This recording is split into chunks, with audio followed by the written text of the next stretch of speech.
Okay, so we just got cut off there, but we were talking about how many 50p's are there in a pound, okay? So we've got two 50p's in a pound, don't we? All right, so what we can do is just think about the 150p, okay, that we're going to take away. So we've got 100p in a pound, take away our 50p. We know there's two 50p's in a pound, so if we take away one, we're going to be left with 1 50p, okay? Now, our cupcake costs 52p, okay? So we're going to now have to take away 2p from our 50p that we've got left, okay? So we've got 50p, we're going to take away 2p. Okay, remember our p there for pence. 50p, take away 2p, 50, 49, 48. Okay, so it's going to be 48p change. All right, so what coins are we going to have? What's our biggest coin we can have without going over 48p? It's only our 20p, isn't it? So we're going to need two of those to get to 40. So 20p plus 20p is 40p. And then we're going to need our 8p. So we've got two 20p's to make up our 40p. Then for our 8p, what's the biggest coin that we can have without going over 8? It is our 5p. And then we've got 3p to make up.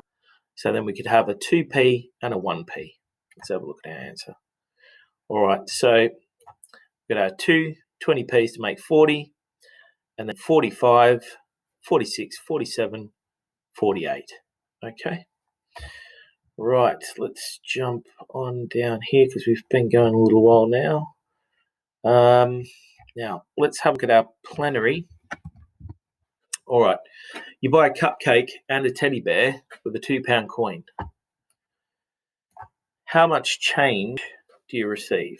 Okay, first thing we need to do is we need to make out what is our total altogether for these, okay? So we're buying this and this. So what we need to do is add these together. We've got 52. We need to add 8p. So we can see that we've got a number bond here to 10, haven't we? If we just look at our 2p and our 8p, so 2 plus 8 equals 10p. Okay, 2p plus 8p equals 10p.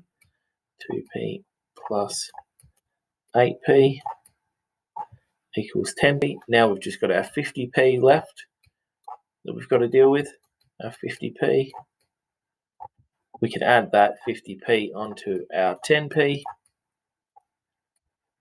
and that then gives us 60p. Okay, so our total is going to be 60p. So these two added together is going to be 60p. So we know that 52 plus 8 equals 60p. So let's just write that down so we remember, 60p. Right, and we've sort of dealt with this part of the question, haven't we? Okay. What we've got to pay with is our £2 coin. Okay, so we need to know £2 minus 60p is going to be how much? What's £2 in pence? Well, £1 is 100 pence, so £2 is going to be 200 pence in £2. Okay, minus 60p. All right. Now, again, if we break down our 200p, that could be 100p. We could think of that as, and 100p. Okay. To make things easier for myself, I'm just going to think of this 100p here. Right, I'm going to remember that I've got this one, but I'm just going to think of this one first. So I'm just going to think of this equation as 100p minus 60p. Now, it's very similar to the sums we were doing before. 100p minus 60p. Okay, we can think of it as 10p minus 6p, if it makes it easier for us. 10 minus 6, 10, 9, 8, 7, 6, okay? 100p minus 60p is very similar. 100, 90, 80, 70, 60, okay? And what do we have there? 40p left, okay? So 100p minus 60p equals 40p. No, so now is that our answer?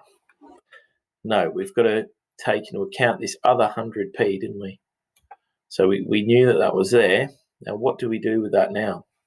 All we need to do is add that on, okay? So we don't forget it.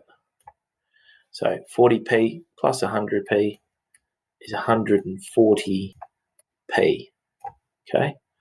But do we write that as 140p? No, 140p means £1 and 40p. Or £1, we do a decimal point, 40. Okay, so our change would be £1.40. All right, a little bit more complicated, that one, a fair few steps to that. Don't worry if you didn't quite follow that one. You're going to be doing a little bit easier sums than that, but sometimes it's nice with the preliminary just to try something a little bit more difficult for those of us that are really getting it. Okay, but I hope you went all right with those questions today, and I'll see you soon. Okay, cheers, bye-bye.